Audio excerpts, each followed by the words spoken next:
उत्तर प्रदेश में अगले साल विधानसभा चुनाव होने हैं, लिहाजा तमाम सियासी दलों ने अपनी अपनी तैयारियां शुरू कर दी हैं।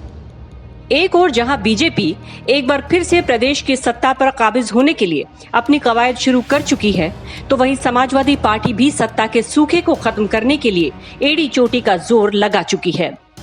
इसके लिए एसपी ने दूसरे दलों के नेताओं को अपने पाले में लाने की कोशिशें भी शुरू कर दी हैं। इन सब के बीच अखिलेश यादव ने मिशन 2022 को लेकर एक बड़ी भविष्यवाणी की है। दरअसल समाजवादी पार्टी के अध्यक्ष और उत्तर प्रदेश के पूर्व मुख्यमंत्री अखिलेश यादव ने एक बड़ा दावा करते हुए कहा है कि 2022 में होने वाले विधानसभा चुनाव में उनकी पार्टी 350 से ज्यादा सीटें जीतकर बहुमत की सरकार बनाएगी। अखिलेश ने कहा कि समाज में भेदभाव और विपक्ष के प्रति बदले की भावना से कार्रवाई होने से बीजेपी सरकार जनता की निगाहों में अपनी साख खो चुकी है और अच्छे दिनों की जनता की उम्मीदें टूट गई हैं। उन्होंने दावा किया कि 2022 में होने वाले विधानसभा चुनाव में बीजेपी की विदाई और समाजवादी सरकार बनने में गिने चुने दिन रह गए हैं और 350 से ज्यादा विधायकों की ताकत के साथ समाजवादी पार्टी की सरकार बहुमत में आएगी।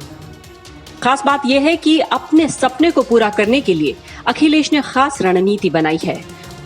उन्होंने दो टूक कहा कि चुनाव के लिए वो किसी बड़े दल के साथ गठबंधन नहीं करेंगे और सिर्फ छोटे दलों से हाथ मिलाएंगे। इतना ही नहीं, वो दूसरे दलों से निकाले गए नेताओं को भी अपने पाले में लाने में जुट गए हैं। हाल ही में अखिलेश ने बीएसपी से निकाले गए 9 विधायकों से मुलाकात की थी। माना जा रहा है कि वो सभी विधायक जल्द ही समाजवादी पार्टी में शामिल हो सकते हैं।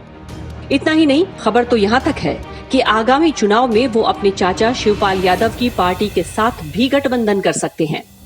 इसे लेकर उनका एक बयान भी सामने आया था, जिसमें उन्होंने साफ किया था कि प्रगतिशील समाजवादी पार्टी के मुखिया चाचा शिवपाल सिंह यादव सहित अन्य सभी समान विचारधारा वाले दलों को साथ लेने में कोई गुरेज नहीं करेंगे।